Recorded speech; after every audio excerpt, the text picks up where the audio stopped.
I'm going to tell you what kind of my view of the world is for these last 10 months that I've been here.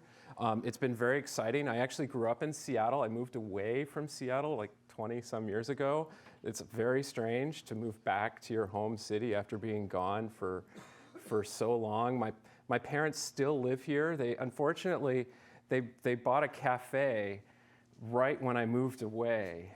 You may have heard of it, Luisa's Cafe on Eastlake. My stepmom's Luisa, and they sold it and retired like a year before I moved back. And so I don't actually get it. I got free food like while I was gone, but I don't get free food anymore, which is too bad. So what I'm going to do today is I'm going to tell you a little bit about our view of research IT and some of the activities that research IT has been undergoing. And I'll start thinking, kind of maybe giving some hints about maybe some strategies that we're thinking about moving forward, about what we think research IT could be. And I also have a research group, and one of our interests as part of our research group is, although we think about kind of all things data, we're very interested in genome sequencing and genome interpretation. And if I have time, I'll give you kind of some insight into some neat kind of anecdotal projects that are ongoing out there within the research community to try to understand and essentially annotate human genomes. So first of all, I just want to make the normal financial disclosures. I used to be a consultant for BioMarin Pharmaceuticals. When I came here at UW, that went away. Similarly, Silicon Technologies, that also went away when I moved up here. But they have been active in the recent past. So today I'm going to talk a little bit about research IT. I'll talk about the platforms we support. I'll talk about motivations for why CRIO jobs are actually a useful job for a research medical center. And I'll talk about some anecdotes again from genome interpretation. My group has spent a lot of time working with what we call community challenges, because whenever groups develop new methodology, they always say it's the best, right? You build some algorithm or some statistical method. In order to publish the paper, you compare it to a hand-picked, selected set of other methods, and you say, we built the best method to solve this problem. And if you didn't say that, the reviewers would tell you to say that, or they won't publish it. And so we love unbiased challenges, which is where we basically say, okay, if this community, everybody thinks they have the best method, we release data in a blinded way where we know the answer, but they don't. And they then try to tell us what the answer is based on whatever method that is. We then assess it and publish it. And we have been heavily involved, I'm not going to talk about it all today, the critical assessment of functional annotation, which annotates genomes of both humans and model organisms. It was listed as being one of the most highly cited papers funded by the NLM last year and received well over 100 citations within a year. So these are really exciting kind of areas. So I'm going to start by talking about research IT, and I'm going to start with a term that was coined by the National Science Foundation that some people like and some people don't like, but it's cyberinfrastructure. And one of the challenges that research IT groups have faced in the past is that we're often struggling with connecting together lots of different disparate systems and tools, some of which may be vendor-supplied, very sophisticated, well-supported applications, all the way down to like homegrown code that a graduate student has developed. And our challenge is, how do we actually put all of that together? And one of the analogies that I kind of like to say that we like to think about, and I know this analogy sorts of breaks down in places, but we're like, we kind of face a problem. And yeah, I think it's very similar to something like NASA trying to build a spaceship. And we have to define all the little components that we're going to put together to make that spaceship fly. Research IT is very similar to that. The problem is NASA can define a widget and say, we want something to exactly this specifications. Contractor will come in and build that for them. And in the research IT world, we have lots of sometimes homegrown tools that don't quite fit together quite right. And we have to invest in supporting and how to build those together. So my research IT group, so we're really well known for building websites, for solving a lot of different problems within a medical school. We did this when I was at Indiana University School of Medicine as part of their, as the lead on their bioinformatics core. Indiana University also received what's called a Clinical Translational Science Award. I'll talk a little bit about those in a second. And those awards basically built biomedical informatics platforms and had a real need for groups like mine that could kind of build these IT-specific projects. My group is very interested in data science. We spend a lot of time building methods on my research side that are funded by the National Institutes of Health that basically learn and try to make predictions on data, largely focused in the world of medical genetics. So as an example, some of the tools we've built, I'm just going to go through this quickly, but we built at Indiana University a biorepository inventory management system that was web-based. We built methods for annotating next-generation sequencing tools as part of the gene therapy, the National Gene Vector Biorepository at IU. We built the first website collaboratively with a couple of other groups for Indiana University CTSA, and then lots and lots and lots of specific tools for research that we had developed in my group. So that brings me to the CRIO role. The CRIO role started out of the CTSA network. The Clinical and Translational Science Awards are approximately 60 different sites that have been funded across the country to support translational research. They have a number of different programs. I believe the total expenditure is over $500 million for the entirety of the program per year. And as part of that, they built biomedical informatics programs that each site had. And one of the things that I observed is that as these centers matured, this program's only been around for 10 or 15 years or so, as this program matured, as these programs matured, there became emergent platforms that were being used across the different sites. And these platforms needed support, they needed to be sustainable, and they needed to be supported by the institution. And so out of that emerged this need for a role of basically someone who was willing to do the IT that wasn't necessarily as innovative as building new tools or writing an R01, but needed to support these required platforms to support IT. And I'm going to give you lots of examples of these in a second. And so that really grew the CRIO role. It's been for the last 2 years, it's been an incredibly hot position across the country. There were probably 7 or maybe 8 CRIO positions that were open last year at different research medical centers. They're all sort of defined a little bit differently. Some have a strong research component attached to them where you have your own research program with grants. Others are entirely administrative, and there's a balance about kind of fitting that role in. But it's really a need, I think, for IT platform support across medical centers and health systems for researchers. And it bridges essentially ITS and service-oriented faculty, and as part of the Department of Biomedical Informatics and Medical Education, Peter Tarzi-Hornock is the chair, ITS and UW Medicine's strategic plan, and we are a partner for a future chief analytics officer who will be starting in, I believe, January. So so there are things that it's not. So first of all, the CRIO role doesn't, we don't spend a lot of time thinking about collaborating and writing R01s or writing disease-specific data coordinating centers. There's a lot of groups on campus that do that really well, probably better than I will ever do it. And so we want to support in terms of the platforms, but not necessarily, support those groups that want to build data coordinating centers, but not necessarily spend all of our time focusing on them specifically. Just to give you a little bit idea of a kind of a CTSA. Our CTSA is called ITHS. I'll use those terms interchangeably. A CTSA sort of specific org chart of where the CRIO fits. My position, the CRIO, I report jointly to Jim Fine, who's here, as well as the chair of the Department of Biomedical Informatics and Medical Education. We have a number of open faculty positions as well as established faculty that all have practice or service as part of what they do. And one of my roles, I think, is leveraging them and working with them collaboratively to provide services back to both the health system and to ITHS and to some of the other areas that we focus on. one of the first things that we did was created a position for a director of research IT.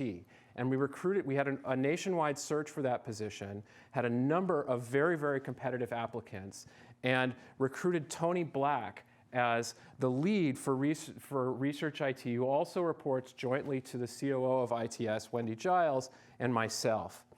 Tony's role, he's only been on it for about 3 months, is being developed to support a number of teams or basically functions within research IT that have been coalesced as part of a reorganization that occurred over the last year or two and had been many years in the planning based on leadership from Peter Tarzi-Hornock and others.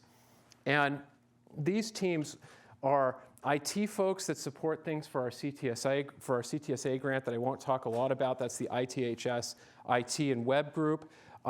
Clinical repositories, data repositories for research usage. I'll talk about this in more detail. Electronic data capture for clinical trials and clinical studies. Biospecimen management and consenting of patients and electronic systems surrounding that. Planning for a clinical trials management system, and a number of other efforts, both ongoing and strategic. So one of the things that I really like to think about in terms of research IT is oftentimes, at least say 15 years ago, in my experiences at Indiana University, there were a lot of pretty ambitious projects that were being developed by researchers that did not have a strong project management background. And honestly, that led to a number of projects that didn't succeed or had a lot of trouble getting developed and put into production in a good way. And so one of the things that I have spent a lot of time doing, and I think have been one of my keys to success, has been in providing very traditional, strong project management expertise onto projects to make sure that they aren't pulled together much like say a research project might be pulled together. And the other side of what we like to do and think about is we like to think globally and act locally. That is, we want to be able to participate both. If we're supporting a platform, we want to be also contributing back to the national or international world that is also using that platform. And I'll give a little bit of examples of how we do that. But we want to give back so that when someone reviews us externally, they think we're both innovative and impactful, even though we may be just supporting a platform that everybody's supporting equally. So our dream is really the same as many. How do we actually utilize EMR data, population data, omics data, image data, any of these things in a way that we can bring that back to the clinical encounter in a way that is actually useful and impactful? As everybody here probably knows, electronic medical records are often different. They're often different. They have a lot of code and glue needs to be written to basically pull data out of those records, and we take the EMR data and store it into a clinical data repository or electronic data warehouse. Here at UW, probably, and UW Medicine, probably not surprising, we have a very complex clinical data repository built on the Caradigm CIP or Amalga system that currently contains almost, I think, just a little bit under 4.3 million patient lives and is tens of terabytes of data. Basically hundreds of feeds that have been developed that collect data from various departments and store it in a single location. This data is used for many areas, one of them being research, and we have a team of individuals, the consults team, that can collaborate with researchers that want to do human subjects research on data like this. We also work in the WAMI region. As you know, one of the kind of rich sources of data here at here at the University of Washington is our collaborations and connections to the entirety of the Alaska, Wyoming, Washington, Montana, Idaho region. And we have been working collaboratively with other groups, family medicine, and some external folks to help them basically build clinical data repositories from primary care clinic data across that region. In order to kind of address these challenges that we're talking about, I think the UW Medicine IT strategic plan is really, really impactful and very innovative when compared to other institutions I looked at when I was looking at CRIO roles, and that we have developed both a research IT arm as well as an analytics function.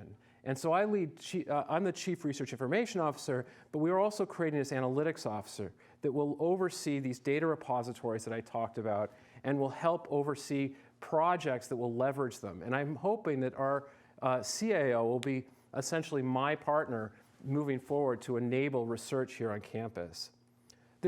In terms of the research side, this data gets used in many different areas. So we are, in the future, we'll be building feeds to a clinical trials management system. We will have developed a tool that I'll talk about in a second for doing cohort discovery. If you want to ask, for example, how many patients had a certain diagnosis or prescribed a certain medication last year of some demographic, you can get counts for that, so that if you're trying to develop a study, and anybody on the campus can do this. We also connect that to REDCap, our tool for electronic data capture, and to our biospecimen and biobanking activities. So let's take REDCap, for example. REDCap is one of these kind of platforms that emerged out of the CTSAs. It's been very, very successful. 10 or 15 years ago, groups wanted to submit. There were many groups that had built computer systems to manage clinical study data for research projects. They were oftentimes they'd be built by an undergraduate. They were, I think Dave has called them, they were sitting under a desk somewhere, and who knew what was actually in that, what kind of security was put onto those systems, et cetera. And so REDCap emerged as a way of being able to build forms for collecting data in a secure way at a single point. Our CTSA fired up REDCap, has been used it, and like other institutions, we've seen explosive growth in terms of how many people actually use the REDCap system. It's managed by Bas de Veer, who's on my team. And the adoption, I think, like I said, has been striking. Over the past few years when it's been open, we have now more than 3,000, I don't know the exact number today, this is back from last May. There are 3,000 projects that have been created and well over 1,000 that are actually in production. And this is across institutions, not just the University of Washington, but also the Hutch, Seattle Children's, and even sites that are outside of our region. Anybody can essentially create it. And I mentioned before, one of the things that we like to do is be innovative, to give back a little bit. And so Bas actually works at the national level supporting the REDCap community. It's an open source piece of software developed at Vanderbilt. He participates in leadership at national meetings and does other things, and is really good at giving back to the community. And that giving back enables us to be more innovative, I think, and impactful when we get reviewed externally. I mentioned we have a tool for a platform for doing cohort discovery. We support a de-identified clinical data repository that was developed by Tony's Black's team, and Nick Dobbins, who is on that group. And he's collected about 1.3 million patients over 5 years from de-identified it and enabled researchers to query through an I2B2 interface. So if you have a UW Medicine, a UW Net ID, you can take HIPAA training, request access, basically fire up a website where you can specify and do queries against this de-identified clinical data set where you can identify the population numbers of the number of patients that fits certain criteria. And this can include diagnoses, lab tests ordered, medications, demographics, vitals, et cetera. There's even some text terms that are present in clinical notes for some departments, and that's something that we're looking at scaling up. Again, like many tools, we're seeing a growth over time we're seeing usage of these tools in terms of the number of aggregate queries and the number of users that we're seeing and the number of requests we get. We've also developed an EMR consult team.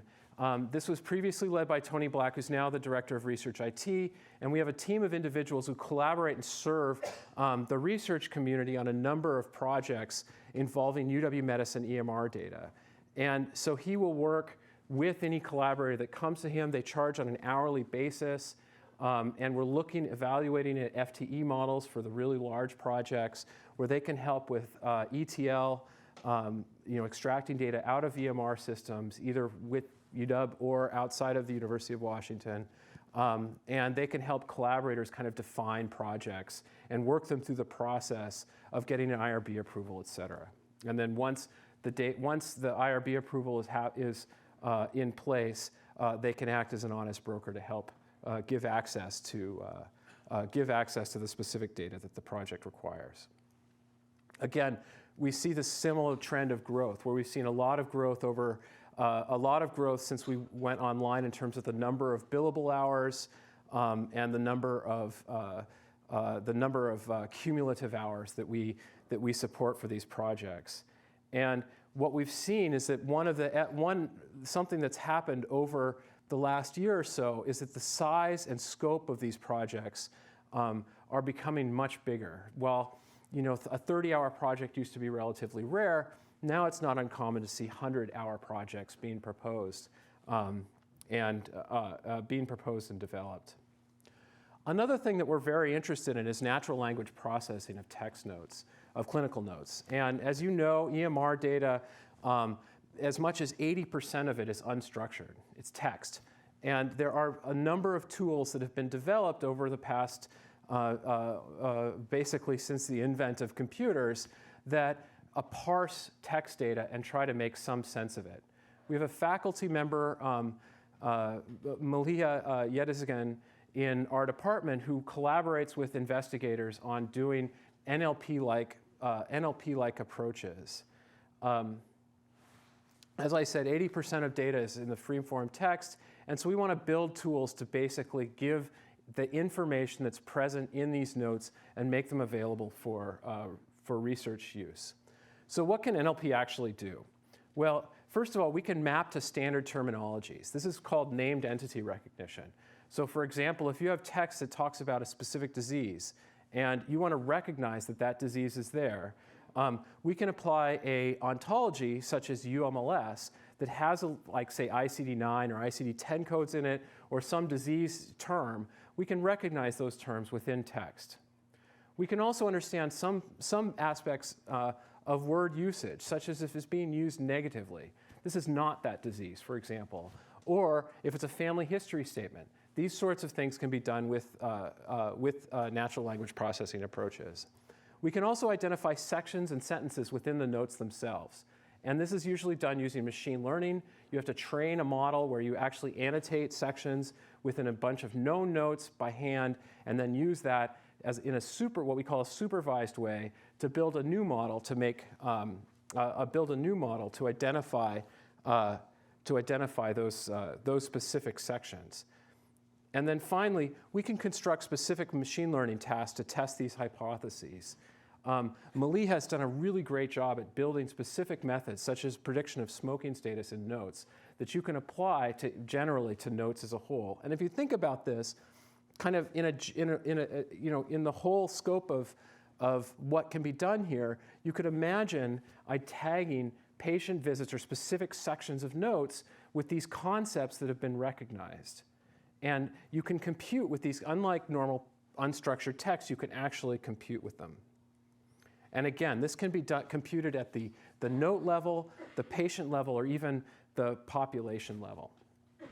So one of the things that we're very interested in, and I'm being a little bit provocative here, but we're very interested in actually applying natural language processing, some forms of data mining or data science. This is things that we're thinking about but haven't really done within, very close to the clinical data. We also do research disclosures of data for large projects, as I mentioned before, for IRB, that we have this I2B2 platform where you can query the clinical data in a de-identified way. And then we also do these research data disclosures for specific projects. One of the things that I'm really interested in is mobile health. And as you know, mobile health is a very hot area right now. A number of clinician scientists are developing mobile health tools. Engineering and computer science teams are focused very hard on, basically new kind of areas within mobile health. I read one report that estimated that there were 95,000 mobile health apps in the Apple App Store. I don't know how these numbers come, where these numbers come from and what they're actually including in that, but the impact is very, very clear. And one of the things that I've done when I got here, this isn't something that we really have a resource to fund these sorts of projects, but I can certainly hopefully influence that. And one of the things that I did was am attempting to coalesce the community of folks within the School of Medicine that are interested in clinical applications of mobile health. We started a seminar series. We've had, I think, 6 seminars at this point. There's a mailing list you can join that has well over 100 people on it. And if you join the mailing list, you'll see when these events come up. And we're seeing a lot of really interesting Seattle area tools that are developed both by researchers within the UW, researchers at other institutions outside of the UW, and entrepreneurs within companies. Also, another interesting area that we get approached a lot, we've been approached by people in this department and others, is how do we use the cloud for research, particularly clinical research. And we are really struggling to think about ways that researchers can leverage cloud resources in a way that kind of fits with the models by which researchers operate. And we have a BIA in place as an institution with Microsoft Azure. We're hoping to see Amazon or Google, et cetera, in the future. We have folks on the ITHS IT team that can kind of help with this, but we're really looking forward to actually build these models. So there are a number of big questions. So one of the challenges that we face is what platforms do you invest in? There are examples of very large platforms that basically required multiple FTE from research IT staff that basically went away because either the program that supported that platform went away or the platform itself went away for reasons outside of our control. One great example of that would be the CA Big project at the NCI. Every cancer center in the country was trying to build and support this bioinformatics or biomedical informatics grid software that eventually almost entirely went away. And that immediately those cancer centers had to invest in another platform. And that was a challenging and expensive process. Also, we, as you know, that there's a precision medicine initiative. The RFAs just came out. How do we respond to that? Something that we're very interested in watching the President Obama's initiative to create 1 million or more person cohort for research. And then finally, one of our challenges is how do we actually keep up with federal guidelines? Like how do we respond to FSMA or HIPAA or other, NIH has a data initiative, and my expectation is someday there are going to be requirements for reporting data, much like we report other metrics back to the NIH, like publications, or dollars spent, or justification of how dollars were spent. We'll eventually have to also say if we created data or used data, how do we tag that and then report that back? And I expect that this someday could happen. All right, so I'm going to stop there in terms of research IT, and I'm going to talk a little bit about a couple kind of, I think, fun stories in the genome world as well, since that was the title of my talk, and I presume many of you are here to hear about genome interpretation. And these are going to be very non-clinical stories. These are definitely research groups. These are research projects. These are research projects, and these are initiatives that the research community has done that I just want to make you aware of. And I'll talk a little bit about my own research, but it will make you aware of because I think that it's something interesting to keep an eye on. So what about genome interpretation? So my research group, is very interested in understanding the relationship between genotype and phenotype. Many groups are doing this. And what we do is have spent the last 15 years building computational tools for interpreting genetic mechanisms. These tools are very well suited for research studies, but often are less well suited for clinical application, as has been shown over and over again when compared to the context of clinical annotation pipelines. And that's something that we're also interested in investigating. I said at the beginning of my talk that one of the things that we are really interested in is the so-called community challenges. So if you go into the world of individual research groups that are building methods to interpret human genomes, either at the genetic variant level or at the whole genome level. They are often published and they said, this method works really well, and they assess it. And to be honest with you, I'm not going to go into detail or prove this, but there's lots of biases in how they assess their own work. And oftentimes, their results may in fact be inflated in terms of how good they actually are. So in order to respond to this, one solution is to basically provide community challenges where you have blinded data sets where their answers are known and they're genetic in nature, but the researchers that are actually working on the data don't know what the answer is. And then basically all of those researchers apply their method, then we collect that data back and we assess how well how well each of those groups did. The relevant genome interpretation, what we call challenge, is the critical assessment of genome interpretation. There are many of these so-called critical assessment projects. CAGI was developed by John Molt and Stephen Brenner. John Molt is at the University of Maryland and Stephen Brenner at UC Berkeley. And basically what he does is they go to different genetics projects where there's genetic data available for research use. They collect that data, they collect the answers to what that genetic data, what the researchers learned about that genetic data, and then they give the genetic data out, again, in a blinded way, out to the community where they blind what the answer to that is. So for example, if you had, say, exomes for a study with patients with bipolar disorder, and it was a case control study, you had cases and you had controls, we might release basically that exome data to the community and ask the community to predict which of the exomes had bipolar. Then the community submits back. We said, we think the following exomes have bipolar. We then select which methods work the best, and then we give them a talk at a conference, and they tell us why their method worked the best and what they applied. And hopefully we can learn something about, say, bipolar disorder by doing this exercise. These have been around for 30 years now and are very, very popular within the community because of the fact that the tool builders, the computational tool builders from my community, we really don't believe a lot of the things that are published out there in our worlds. I am the assessor of one of these challenges, and I think it's a very anecdotal challenge, and I like talking about it because it's anecdotal and it raises lots of very interesting questions. As you may be aware, George Church at Harvard has built a project called the Personal Genome Project, which applies an open consent model to genome sequencing. Basically, patients, or participants we'll call them, who participate in this project will sign an open consent agreement for their genome.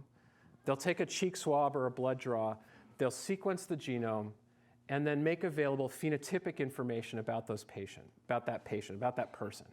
So basically survey data. It could be binary, like have you ever had cancer, or it could be numeric, like cholesterol levels, or there are other kind of numeric data. You can look at the types of numeric data that's collected. And then over time, this community can be queried. If there's a specific question that wants to be asked, we can go back to that community and ask them those questions. Anyway, I'm not actually involved with the PGP, but I was asked to assess a PGP challenge where we would basically release genomic information or trait information and ask the community to make predictions about it. And then we would go back to that group and ask, and basically get the real answers and assess how well different groups do at making these predictions. Again, this is meant to be anecdotal. There's not a lot of statistical power in any of these challenges because genomes are really big and the population numbers are pretty small, but are meant to essentially challenge us in terms of how we think about, the research community thinks about genome interpretation. So what are the traits? We've done this 3 times now. The first year we took just 10 individuals. It was the so-called PGP-10. They've been published. You can Google PGP-10 and I'm sure it'll pop right up. And there were a number of binary traits. Some of them were very genetic and some were not very genetic at all. And they just said yes, no, yes, no, yes, no. And we submitted that data, the genomes, and the survey, and asked the community to predict the answers to the surveys based on the genomes. Again, very anecdotal, very small, meant to be thought-provoking. And these are the traits that were used with the PGP-10. And we did this, and we collected the data back together. The first year, we only got one submission, which was, some of the other CAGI challenges. It's a very hard challenge. So the other CAGI challenges got, 30 or 40 submissions. We only got one. And so what we did was we said, okay, we'll assess that one, and then we'll come back and do it exactly the same next year. We won't release the survey data until the next year. And we did that, and the next year we got 4 submissions. So we're growing a little bit. And I'm going to tell you a little bit about how those submissions did. The next year, so the PGP, I don't know exactly the numbers of sequenced genomes that the PGP has now. The next year we had 79 genomes that were available to us.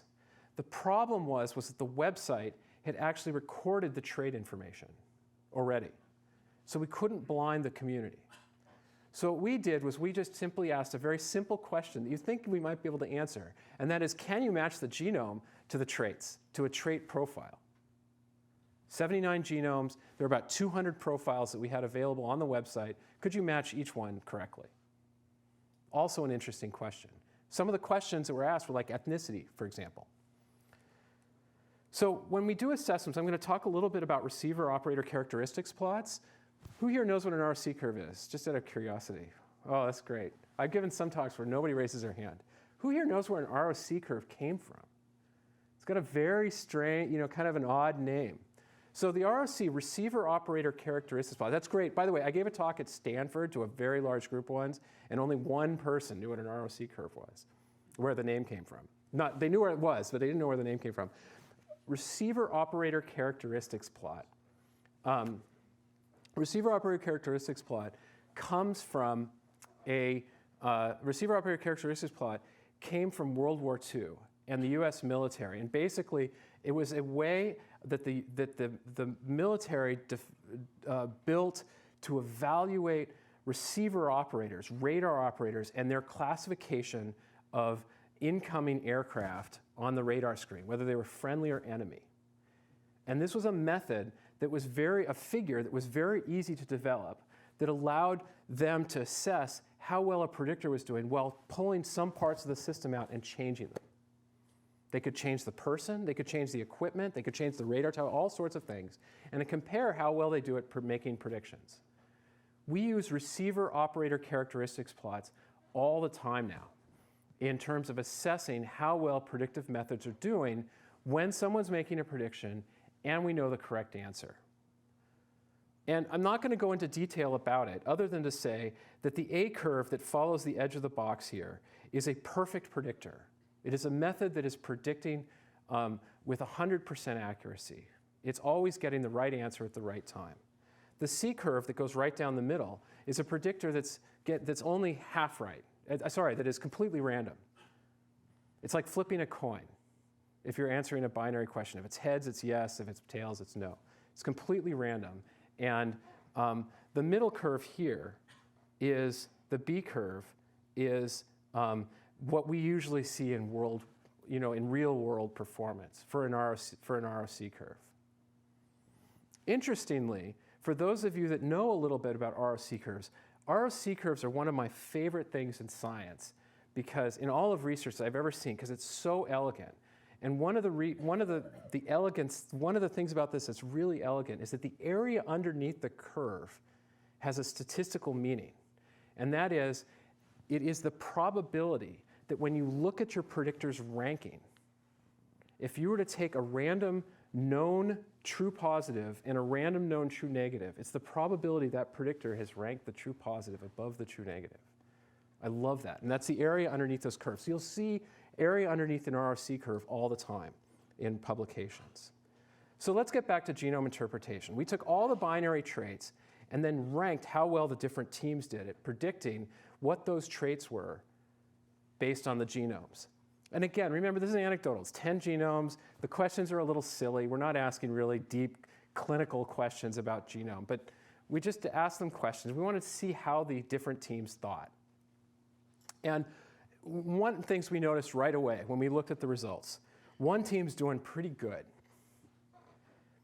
2 teams seem to be doing random, and 1 team's doing pretty bad. And that is, if they just flipped their yeses to nos, they would have done better. And sorry, I didn't say below. Things that are below the curve are worse than random. All you have to do is, when you're looking at a binary predictor, all you have to do is flip the signs, and it'll push it onto the above the line. So first of all, the curve here, the one that seems to be doing pretty well, this is Rachel Carton's group from Johns Hopkins. And she built this really fancy biomedical informatic Bayesian network tool to make classifications of traits for individuals. She just published it in PLOS Comp Bio last year. It's essentially a framework for how we can parameterize a basic, parameterize based on training data, predictions of specific traits from whole genomes.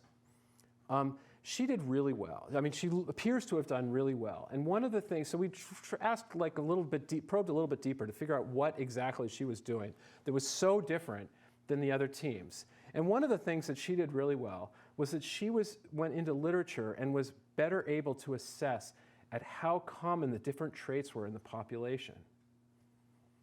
It turns out that the team that did worse than random was predicting that 7 of the 10 individuals, or a number of the 10 individuals, had, say, colon cancer. Something that obviously was not true. And so Rachel was able to assess at how, one of the traits that was asked that was not really all that exciting clinically was, can you roll your tongue? She was able to assess at how common tongue rolling was in the population, apply that to the data, and was getting a lot of the no's correct based on how often it occurred. And as I said, last year, we turned this challenge into a matching game. We had now a lot more genomes, 77, and each genome, again, carries the variants that cover the whole genome. And then we have these profiles that people have answered. Each one has 239 binary traits now. And so therefore, there are 214 decoy profiles in that data set. That means there's no genome associated with them, but it's a real person who is somewhere in the pipeline for getting their genome sequenced, but they haven't gotten it sequenced yet. Last time, I forgot to mention, we asked also some open-ended questions, like, can you predict the astrological sign of the PGP-10? I will say that Rachel Karchen's group got that question 100% right. And I won't tell you how she did it, but you can think about how she did it. Maybe over coffee or beer sometime, I'll tell you. And this time, we thought it would be easier to be a matching challenge. We had a lot more traits, and could we, in fact, make this match okay? We got 2 submissions that got basically, this is a lot of data. Just look at the red bar, the green bar, and the second to right-hand column. They got basically, where it says 6 and 5, 6 in the red and 5 in the green. They basically got 6 correct in the total matching of that 79 to the 200 whatever. There were a lot of weird things with the data that we had challenges with. Like, so for example, the community of PGP folks that are participating, the participants in this, are really excited about sharing their data. So if they have 23andMe data, they put it online. And we discovered that after the fact, that a lot of these decoy profiles had 23andMe data on it. So that made it immediately obvious who that genome was. And so we filtered those out. Mary Wall, who is a graduate student at Harvard at the time, also just happened to point out to us that there was a little kind of a 3-positioned limb system about where the sample was for a participant. And for I can't remember exactly how many, but for a number of the participants, no sample had ever been taken. There was no saliva or blood. And so if there's no saliva or blood, there's certainly no genome. And so they were also decoys. So we filtered those out as well. But after we got to the end, they only got 6 correct. And I highlight that the 2 best teams got essentially 6 correct. The reason I highlight this is Rachel Karchen's group. This is Rachel Karchen was red, and the green was Mary Wall's submission, and the other rows are other submissions. And the sort of interesting thing here, first of all, this is statistically significant. The second thing is that Rachel applied her Bayesian network that you can read about, her prediction algorithm. That was really cool. It's very genetic, and it's exactly what you want to see from a biomedical informatics prediction algorithm. Mary Wall turned this into basically a re-identification challenge, where she just started doing lots of Google searches about every piece of information she had. One of the ones she got right, she inferred from a sibling who mentioned on a forum that they had a certain Mendelian disorder and that they were siblings with someone in the PGP. And she was able to track down, based on this statement that a sibling was making, that one of the individuals had this disorder, and she identified the causative variant and made the prediction correctly. So it's really, really interesting about how she kind of dug in and did a lot of kind of data stuff online to try to track down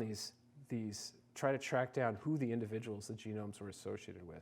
Others were like in another forum, someone with the same user ID as the one that was used on the PGP website had like made some claim about some genetic information that was on there. And so she was able to match them that way. It was very interesting. So PGP challenges, challenge lessons, predictions of traits is still very, very challenging. I'm talking about this now. It's too bad. So if you have your own method for genome interpretation, unfortunately you can't participate this time. The closing date for this year was like a few days ago. I know we have submissions. I don't know how many yet, and I haven't seen them yet. Also, when we do assessment, we're also blinded to who the submitters are, so we hope there isn't bias in that step either. But I do want to say that there are still a number of CAGI challenges that are out there, and it's something I think that the clinical genetic testing community should follow, because a number of the challenges are clinical-like.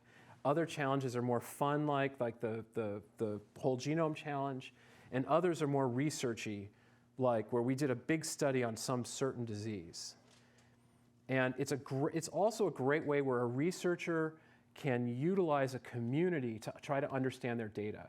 Oftentimes, CAGI challenges, in my opinion, are often data where the researcher who collected the data is sort of scratching their heads and doesn't know where to go with it. So for example, it's just another quick challenge that I'll talk about.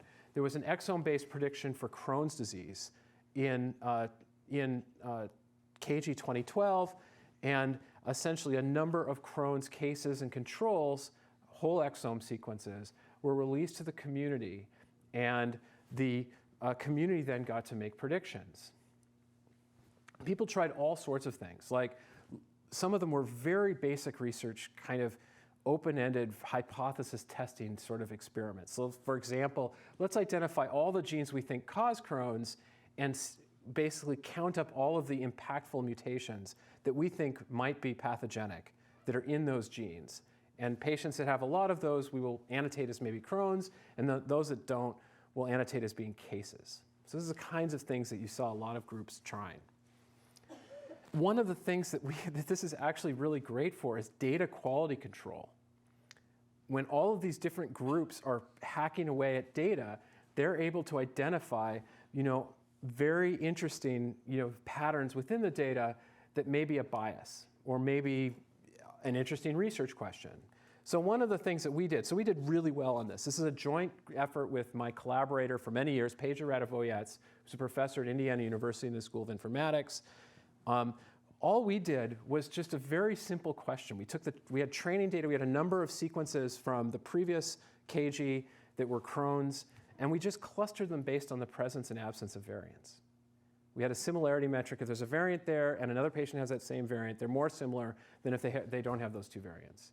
And what we found was all of the healthy individuals overlapped, and that there was a clear clustering. And we just drew a line right down the middle, and we were 96% accurate.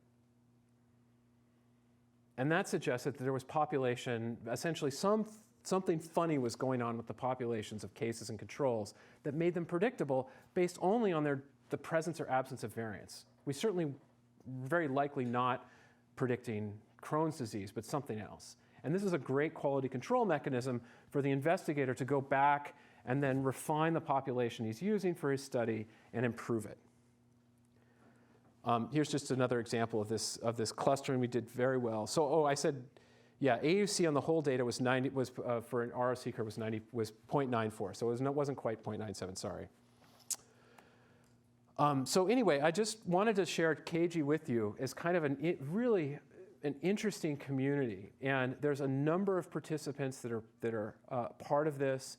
And again, they come from all backgrounds, from clinical backgrounds, from research backgrounds, and from clinical and research backgrounds. And the challenges are anecdotal, research-like, and clinical-like. And the answers have been oftentimes very provocative, been very interesting, and have resulted in collaborations that have gotten publications with investigators who I don't think would normally have collaborated.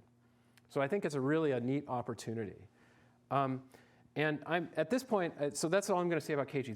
The challenges are open. You can go to genomeinterpretation.org. I'm not an organizer. I'm on the advisory board for CAGI, and my group is both an assessor and we're a predictor on different challenges that we don't assess. But we just think it's a fun community to be a part of. So I was also going to tell a little story about a method. We have a method called MutePred2 in my lab. I'm not going to talk about that too much, other than just to make a pitch for it.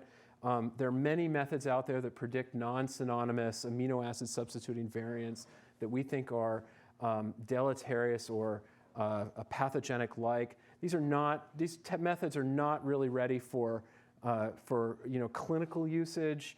The score due to accuracy or coverage issues, but we think our approach, which we believe is very good, is very, very useful for generating research hypotheses about what's going on with the underlying genetic data that you're looking at. Just to close out, I'm out of time. I think there's still a need for development of biomedical informatic tools for genome interpretation. These community challenges really give us unbiased assessments. I think I could give you an entire talk just on biases of ways people have evaluated methods for annotating pathogenic variants. It's very difficult, and there are bioinformatics out there that can prioritize variants, but they really still need to we still need to focus on improving accuracy, and approaches like CAGI can help us do that. And then finally, our methods are aimed at trying to understand biochemical mechanisms of how a variant might disrupt biology or biochemistry, and we hope that gives us insight into pathogenicity and understanding what the underlying cause of the variant is. So I'll thank you at this point. I'd be happy to take questions on both the research IT topics and the genome interpretation topics that I discussed. Thanks very much.